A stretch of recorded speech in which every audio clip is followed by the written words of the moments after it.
Hey everyone, it's Faticati here, and as you know, I am terrible at building a PC, so we're going to learn how to build a PC from The Verge, because I built one PC, but considering this is The Verge, and, you know, they're a tech website, they should know how to do this a lot better than me, so we're going to listen and believe, and we'll jump right into it, and play. Built a gaming desktop, but it's kind of out of date, and it's definitely going to hold up for Battlefield 5. So let's build a new one. You can build a gaming desktop for around $1,000, but I want to go all out, so I spent around $2,000. Some people I know spend, you know, like 600 or 400, but I mean, I guess you can spend as much as you want or as little as you want, but that's fine. I mean, 2,000's okay. A PC like this is going to be able to play most games at ultra settings. So what do you need to build a desktop? Well, of course, first you need a table. Preferably not metal. If it's going to be metal, have an anti-static working surface layered on top of it, a thermal paste applicator, an Allen wrench. What? Okay. I mean, I don't know much about PCs and stuff, but, you know, for thermal paste applicator, you can kind of squeeze the tube, and then for the Allen wrench, aren't all the screws kind of thumb screws? I mean, that's what I thought. I guess I'm just stupid. Some tweezers to tighten up the wires. Tweezers? Tweezers? Tweezers. Tweezers. Tweezers. I guess I'm stupid. A Swiss Army knife, which hopefully has a Phillips head screwdriver in it. Oh, I guess since these guys are professionals, they know better than me, but I just got one of these and this worked really well. So, I guess next time I'll just be using a screwdriver from a Swiss Army knife, because that's obviously more professional. I'm just a stupid hillbilly for using this. Don't use this. It's terrible, obviously. Like, they said use a Swiss Army knife. Hashtag sponsored, not sponsored. And last but not least, an anti-static bracelet, which is to protect you and the parts. These are the parts you're going to need, but more importantly, before we get there, we need to understand what these parts are doing and how they So, because you don't really need to know how parts work to build a PC, we're going to skip over that, and it's kind of boring, honestly. Skip. Okay, we're back to the substantive bit, I think right here. Parts for your build. There's sites like PCPartPicker.com that help show presets for which parts fit together, which sort of part conflicts you might have. See, I totally agree. I did this with my PC, and yeah, everything worked pretty well, and yeah, seems good. And where to find deals on new parts. We have a lot of boxes and a lot of PC parts, so it's best you unbox them, isolate the parts that you really need, place items into. I kind of just took them out as I needed them. I mean, I guess you can do that too. Like I said, I've only built one PC, so I don't know what I'm talking about. They're right. The case and make sure that they all fit and then start. Yeah, I agree with that too. Like, you should put everything in the case before putting it together, and then take everything out of the case before having it all together, because that makes sense, especially when you're like not working with a mini ITX build, you know, a really small case, because, you know, if you have a decently sized PC case like this, you need to make sure it all fits, since they know better than I do. So yeah, working. And now we're really going to start building by adding the motherboard in. Some notes about installing motherboards: they're really delicate, you should be really careful with them. And screw in with confidence, but also don't screw in too hard, otherwise you could crack the board. Yeah, you want to screw with confidence, but not too hard, otherwise, I mean, the motherboard won't, did I say, wait, I meant the motherboard won't like it. Yeah, it won't like it. I chose Asus's Z370 motherboard for two main reasons. One, it has built-in Wi-Fi and Bluetooth, and also it has support for NVMe. You know, once again, I made a mistake here, because when I built my PC, I put the CPU in first, but obviously the professionals know better than me, because, like, working inside a small box is a little bit tough. SSDs, meaning you can get really fast SSDs that are really easy to install. Pay close attention to the brace that goes at the back of the computer. You always have to make sure that you really hammer it in, because, I mean, My last PC had one of these on it, and it kind of just popped in and out really easily. There's no screw, it really just has to go outside of the case and clasp onto the frame. And this is very important because otherwise... So my new one has it built in, which I think is far superior. Like, built-in I/O shields, they are bomb. Like, just saying, it's so easy. You just put the motherboard in. You don't need to even fiddle with that, which I don't get why you need to fiddle with that anyways. It doesn't really do anything, but I digress. You can't align the motherboard correctly with the holes. We're just going to start installing all 8 screws. So next we're going to install the RAM on the motherboard. I chose Corsair's 16GB Vengeance LED RAM for 2 main reasons. One, it has LEDs and we do like lights in our gaming desktops. Secondly, it's pretty fast RAM. It's 2666 megahertz, I believe, so it's pretty fast, and this motherboard supports that speed, which is most important. Open the... I mean, I thought that was kind of normal spec, but once again, I'm just a stupid hillbilly type person here, so, you know, they close to normal spec at least, but I guess that's really fast now. I guess we digressed, technologically speaking, in the last month or so since I checked RAM speed. The slots first, and just aligning the stick with the middle of the strip, not with the end, and just lining that up with the logo. So once you hear that solid clasp and you don't see the gold connectors on the side anymore, that's when you know the RAM is in. Step 3, we're going to install... What? What is this? I must be really stupid because when I put mine together, I use this thing called dual channel memory where you put, you know, one stick in here and then one stick in here and it increases the speed. But I guess that, you know, putting them both side by side must be some pro tip from The Verge. I need to fix my computer after I'm done watching this. I mean, who would have known? I'm so stupid. And so is everyone else on, you know, Reddit PC part picker. I mean, r/PC builds. The hard drive, or in this case, the NVMe SSD. I chose this format of solid-state drive so that I could input it into the motherboard without having to worry about extra wires or putting it in a separate part of the case and just getting really messy. This is from Kingston, and it's 480 gigabytes, so it's not a lot, but you can always upgrade this and swap it out, and it's only held down by 1 screw and the latch, so it's really simple and really straightforward. Speed for gaming is important when it comes to a hard drive. You want files to write quickly and you want games to load quickly, so that's why it's best if you use an SSD. I thought that for most games it really didn't matter. I mean, for like Rainbow Six Siege, Overwatch, and, you know, hero picking games, it can matter if there's a limit on the heroes and you want to get a certain one, or if a new hero comes out and you want to grab that.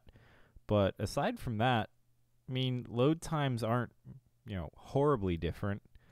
It's really, you know, I mean, if you were talking about video editing, I could see why it would matter. But if this is going to be like a benchmarking PC, well, a high-speed SATA drive would kind of work fine. Okay, so step 4. I mean, I'm wrong. Totally wrong. I'm stupid. Hail whoever this guy is. We're going to install the graphics card. I chose PNY's GTX 1080, which is overclocked. I mean, I would think that the masters here would have gone with like Asus or EVGA, since they make pretty much the best cards, like the best coolers and stuff like that. But I guess I was wrong. I need to go with PNY next time. Clock. And so it's a pretty easy installation. You're just going to find the gold connectors, and you're going to line this bracket with the back end bracket of your PC case. Now, which lane you choose depends entirely on what other parts you're going to put in the system. I'm just going to pick the top one because the SSD is at the bottom and I don't want to cover it. I mean, I thought that like on the motherboard, different PCIe slots had different memory bandwidth for each slot, depending on how the motherboard maker had set it up. But I guess I was wrong, and I'm glad to be corrected. So it's good to know that. I just think it looks nice. Click down. Take your remaining brackets and just put them in the spots that you haven't used. You don't have to screw these in. They get bolted down by the back-end bracket. And your GPU's That Allen wrench really coming in handy, boys. Coming in clutch. installed. Power supply time. I chose Corsair's 850 watt power supply because I need enough headroom for ray tracing GPUs when they come out, and I don't want to have to upgrade it again. So all you have to do is take the brick and make sure that you align it with these little insulating pads so that the power supply doesn't short circuit and come into contact with the rest of the system. So just take it in. Oh my gosh, I need to like stop the stream right now because I didn't do that, and I'm afraid my PC is going to explode. So give me 15 minutes. Actually, I think that maybe my PC won't explode until the end of the stream, so I'll wait till then, and then I'll fix it. But oh my god, I can't believe that I was so stupid. Wow. I can't believe it. Slide it in nice and easy until you have a snug fit, and then shift it to the back and make sure... Wait, if it's touching the back and there's no insulating pads there, you might blow up your PC, man. It's right up against the frame. I guess he doesn't care what I have to say. Now you just take the required screws and you tighten and screw in. So next step, we're going to install the CPU cooler. In this case, it's going to go on the top end of the case, and we're just going to have the hose hang out for a little while until we install the processor, which is going to come a little later. Always be sure to try to place it in the system first before you install it, because you can see it takes up a lot of space. But in this case, I kind of installed my CPU before putting in that big, radiator, because I thought it was, well, I put my CPU in before putting my motherboard in, because I thought that would make the process a little bit easier, but I guess I'm kind of dumb. Next time I'll be sure to do it this way. No pun intended, it fits in perfectly, and we're gonna start screwing it in. And so there's nothing special about this screwing in process. They're just really long screws because they go through the entire frame of the cooler. Oh, when I did that, I put fans in between the screws, and then there were shorter screws that just went through the frame. Once again, me being stupid. Let's keep going. And they take forever. Oh, look, he found a screwdriver. A screwdriver that wasn't a Swiss Army knife. That's nice. So, next up, well, I mean, I guess we can all now we can get iFixit kits now. Because they showed us that you can use a normal screwdriver and you can, not use the one in the Swiss Army knife. So, I'm glad that I know that now. Cables. Every power supply is going to come with a big bag of Velcro cables. It's kind of daunting at first, so you always have to find the ones that are going to fit. In this case, you need to match those cables with the correct to the motherboard with the 24 and attaching the 24-pin header to the power supply so that we can have one of the connections complete. The next few additions will be for the GPU, for any specific ports that the case has, installing the CPU, the heart of the computer. Anything else really. We're installing the CPU, the heart of the computer or the brain, depending on how you look at it. So to do this, we're just going to remove the plastic cover, depending on how. We're installing the lighting that the case has, the CPU cooler, anything else really. We're installing the CPU, the heart of the computer or the brain, depending on how you look at it. So to do this, we're just going to remove the plastic covering that they put on the motherboard. We're just going to take this little plastic part out. We'll just toss that out of here. And now we have an exposed CPU holder, or rather slot, on the motherboard. And we're going to use the CPU applicator. This is a special little part that not everyone may get, but this motherboard that we got from ASUS definitely does have. It's called a CPU installation tool. It makes it really useful if you want to install a Core i7 hexa-core CPU. I mean, I don't say hexacore because I don't want to sound like a pretentious asshole, but I guess I'm going to start saying hexacore when I talk about my computer now. It'll make the ladies go crazy. But also, so I'm not going to lie, I did use the ASUS CPU applicator, but then I kind of realized that you just drop it in. So, yeah, it literally just drops in. So I mean, that's what I realized later. So yeah. I mean, the first time I did it, I did use the CPU applicator, but you know, lessons learned. I guess I just have to buy another CPU applicator next time, because you know, our God here is teaching us how to make PCs properly. Yeah, we've got one, and it's an 8th generation chip. We've got one, guys. You can't get them. Not like they're on Amazon. I mean, I guess they must have sold out in the last 20 minutes, because that was pretty easy to get one. But, you know, they've got one. So I'm glad there's now a scarcity on 8700Ks. And it's ready to go, and it supports overclocking. So is he going to overclock it? That would be awesome. Mine hits 5.3 at 4 point, no, not at 4.2, at 1.35.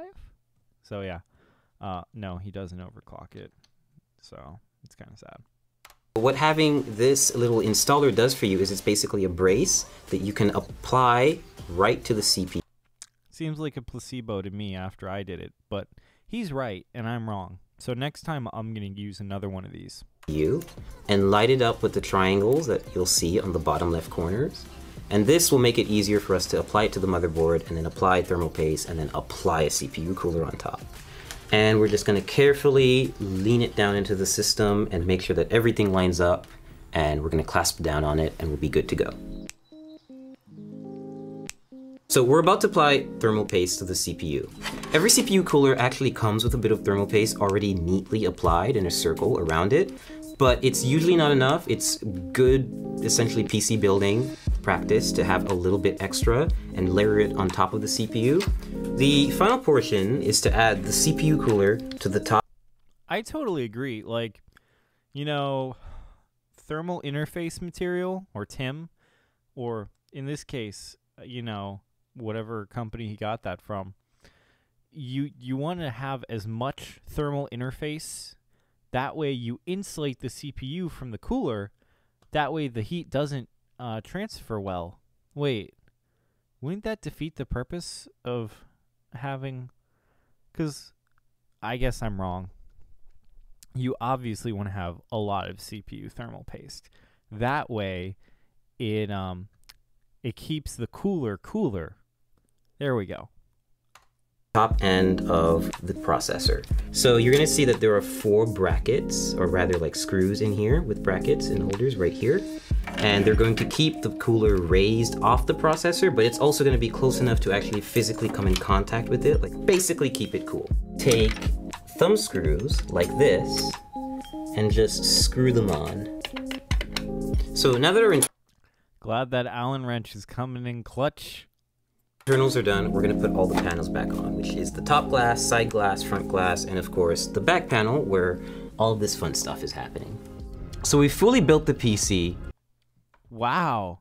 That's some pro cable management. My PC just... I tried to hide the cables a little bit, but you guys are showing them off, and those look really pretty. Like, I must admit, this is the best looking PC I've ever seen. Everything's put together, and we got to the post screen. So what's next? Well, So for you, nothing's next. And next, we're going to look at some pictures of, you know, this beautiful PC that they put together. Like, look at that. You see, they're so pro that they got rid of... Let's zoom and enhance. Zoom in, zoom in, zoom in. Look at that. They got rid of one of these thumb screws. I'm thinking this is like an efficiency type thing where you can just get rid of one of them. That way you're increasing thermal connectivity. Yeah. And then as for all these wires, what these are here for is this aids in circulation. It keeps the air moving in random patterns. That way it moves faster, kind of like a thing. And look, the RAM is still in not dual channel mode. So I guess I was wrong. I need to change. I have a lot of work to do on my PC, guys. So I hope that this has been really informative. I hope you've learned a lot about PC building. If you want to check out my Discord, it's linked below. My Twitter is also linked below. And tomorrow, we will be looking at my first 4chan thread. So it'll be good. Well, we'll also be talking about Dalai Lama saying that Europe belongs to the Europeans. But the 4chan thread is also fun. So I hope you guys have a great night. I hope you've learned a lot from this guy and how to build a PC properly. And I hope that you trust in the Verge from now until eternity. And did he? Man, that must have been one oof moment when he had to switch the... I meant not an oof moment when he had to switch those screws, because he was doing that on purpose.